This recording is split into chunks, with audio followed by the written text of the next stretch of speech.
Are you a chess player who likes to go into brutal tactical attacking scenarios where you sacrifice a ton of pieces like our old friend Morphy used to and give your opponent no chances to go into an attack whatsoever and thus checkmating them without suffering any risk to your king whatsoever? Or are you a positional player who absolutely dreads positions like these where you have a bunch of pieces on the board and lines flying all across the board where you weaken draw patterns like these? But you want to play positions which can get attacking and slowly learn to play positions that can get as complex as this? Then this is just the video for you. Today we are going to talk about positions just like that. And shocking as it may sound, we are going to play the London system. Yes, the London system. So here is how our opening starts out. d4, d5, bishop to f4, knight f6, we play e3, black replies by attacking in the center, c5, c3, knight to c6, knight to d2, pawn to e6, knight to f3, bishop to d6, bishop to g3. White doesn't want to trade over here because if you just trade over here, you give black the advantage. The queen gets to develop early and we don't want that. Black castles, white continues development, bishop to d3, rook takes the e-file and white plays the move knight all the way to e5. And planting the knight on e5 serves a couple of purposes. First of all, you stop black from pushing this move, which is pawn to e5 itself. If black is able to push that move, black is essentially threatening to push that pawn even further to e4, which would fork your bishop and knight, which was previously sitting right here on f3. And the second purpose the knight serves on e5 is it totally blunts out this bishop's power. So the best move for black over here is to simply give up this bishop and trade it for the knight. Now for white, this is where the fun begins. If you're an ultra attacking player, or if you're a player who's positional but wants to learn how to be an ultra attacking one, this is a very good training scenario. You simply push the pawn and take with the pawn. Best move for black over here is to put the knight back on the d-file, which is d7. And white has three moves here which are very much fun and attacking to play, and those three moves are queen to b1, which is this move. White also has the move knight to f3, which protects the pawn over here, which is currently under attack from the two black knights,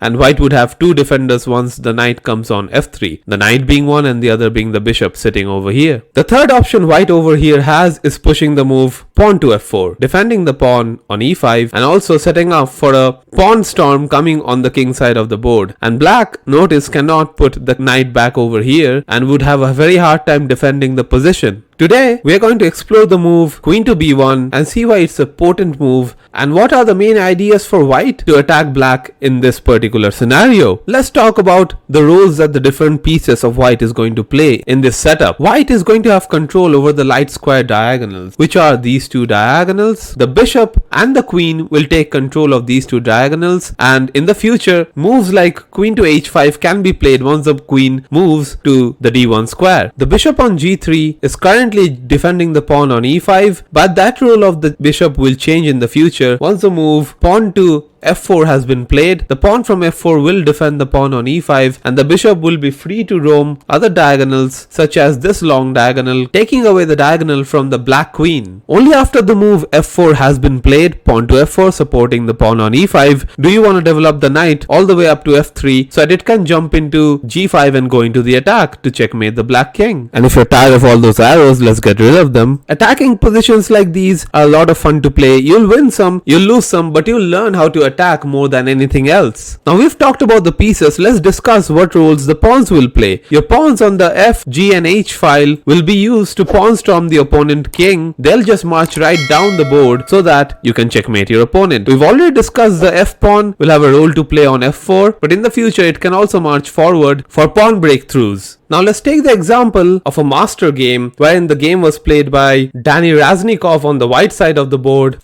and Luca Moroni Jr. on the black side of the board. Let's walk through the initial phase of the game, which proceeds as we discussed. We will have the opening that we learned today, and once our position that we need comes on the board, that's where our game begins. So here we have queen to b1. The attack has started. Notice currently the white e5 pawn does not have two defenders, although it has two attackers who are waiting to hunt it down and capture it, the black knights. But white does not immediately need to worry about that pawn because white has additional additional pressure down this long diagonal, and anytime black wants to capture the e5 pawn, we can go ahead and pick up the h pawn, and that would come with a check on the king, and materially we will not be behind. So black continues the match with h6, defending the pawn which would otherwise fall with check. White pushes f4, defending the e pawn. Black replies with c4. White gives a check to the black king. The black king moves to the h file, and the bishop retreats back to the c file on c2. Now you don't want to keep your bishop continuously on the h file because moves like